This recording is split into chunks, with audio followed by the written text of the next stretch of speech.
Hello friends, तो मैं अभिजीत कुमार दुबे समृद्धि IAS के यूट्यूब चैनल पे आप सभी का हार्दिक स्वागत करता हूं, अभिनंदन करता हूं। हमारे सभी जो टीआर 3 के विद्यार्थी हैं वो लगातार संशय में हैं और ये लगातार देख रहे हैं, हम लोग भी बात कर रहे हैं, बाकी लोग भी बात कर रहे हैं रिजल्ट्स को लेकर के, रोस्टर क्लियरेंस को लेकर के, बैकलॉग की सीटों को लेकर के।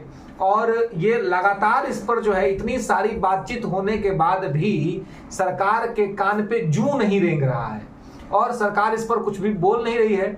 और हमारे जो मीडिया के बंधु हैं, जो मीडिया बंधु हैं, उन लोगों से मेरा निवेदन है कि भैया आप लोग थोड़ा सा, जो आप कहते हैं कि आप मीडिया हैं, आप मीडिया की तरह काम करते हैं, तो थोड़ा सा छात्र हित में आप सरकार के प्रतिनिधि से क्यों नहीं मिल रहे हैं। बहुत सारे मैं देख रहा हूं मीडिया बंधु से भी कि वो बस वीडियो बना दे रहे हैं, है ना, चीजों को बोल दे रहे हैं, कह दे रहे हैं, वही चीज जो विद्यार्थियों को ऑलरेडी पता है।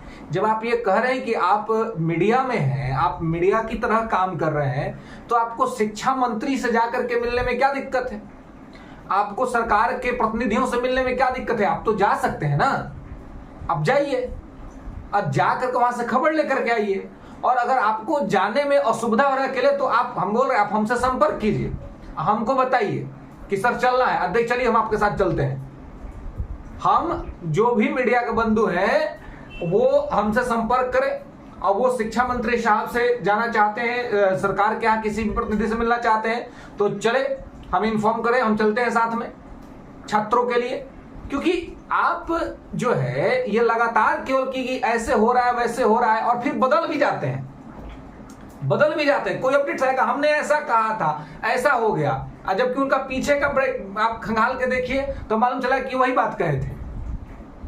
कहने का मतलब है कि जब इतना दिन से रोस्टर क्लियरेंस का बात हो रहा है, इतना दिन से ये सारी बातें, बैकलॉग की सीटों को ऐड करने का बात हो रहा है, लेकिन सरकार के कोई भी प्रतिनिधि इस पर बोल नहीं रहा है, तो ये जिम्मेवारी किसकी है? प्राथमिक जिम्मेवारी किसकी बनती है? हमारे मीडिया भाई के बंधुओं को बनती है कि वो जाकर के इस पर पूछे, अपना माइक लेकर के जाए वहां पर सरकार के सामने, लेकिन वहां नहीं जा रहे हैं। तो लेकिन वहां पे जाकर के ये खबर निकालना चाहिए कि आखिर सरकार क्या सोच रही है, क्योंकि अब जो स्थिति बन रही है ना, ऐसी स्थिति में मैं तो यही कहूंगा कि जब नास मनुज पे छाता है, पहले विवेक मर जाता है। चुनाव आगे सामने है और एक जो ये सब सारा चीज निकल के सामने आ रहा है कि चुनाव को देखते हुए सरकार जो है वो टीआर 3 को लंबा करेगी और टीआर 3 को लेकर के चल जाएगी जनवरी तक, और फिर उसके बाद फरवरी मार्च के अप्रॉक्स में वो टीआर 4 की बात करेगी और उसको लेकर के अगस्त तक चली जाएगी और एकदम एग्जाम से थोड़ा क्लोज पर टीआर 4 का रिजल्ट देगी, ताकि टीआर 3 और टीआर 4 दोनों पर चुनाव भुना लिया जाए।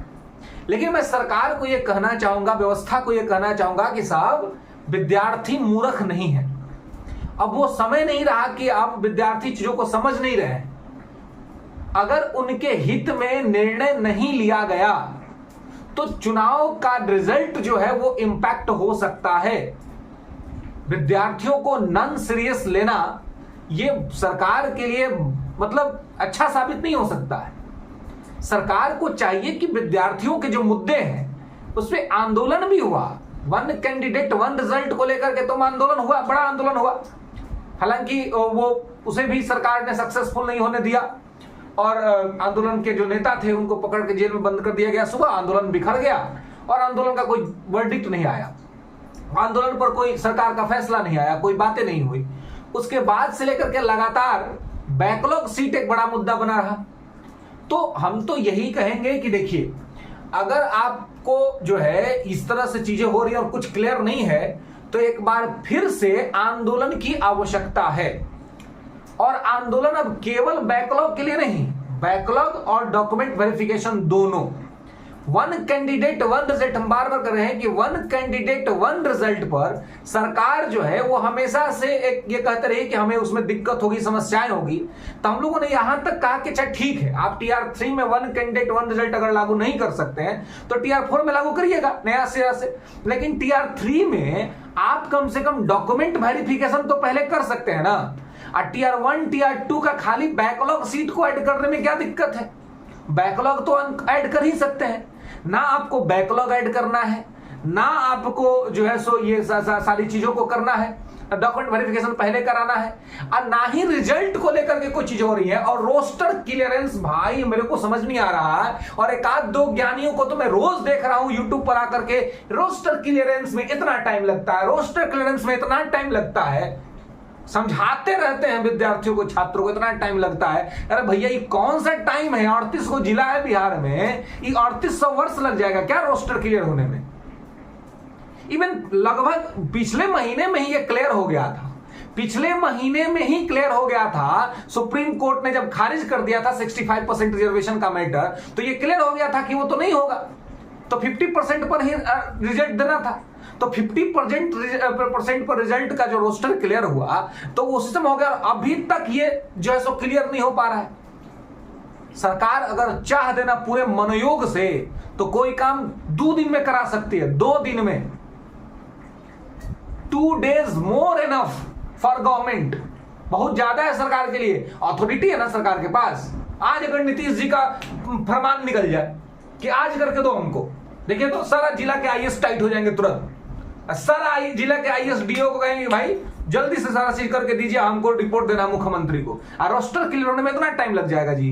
विधि व्यवस्था ना है सरकार के पास, पावर पोजिशनिंग ना है, लेकिन अब है कि करने का वो दृढ़ इच्छा शक्ति होना चाहिए कि हमको करना है, हमको जल्दी रोस्टर क्लियर करना है, हमको जल्दी रिजल्ट देना है। ये सब करने का दृढ़ इच्छा शक्ति होना चाहिए।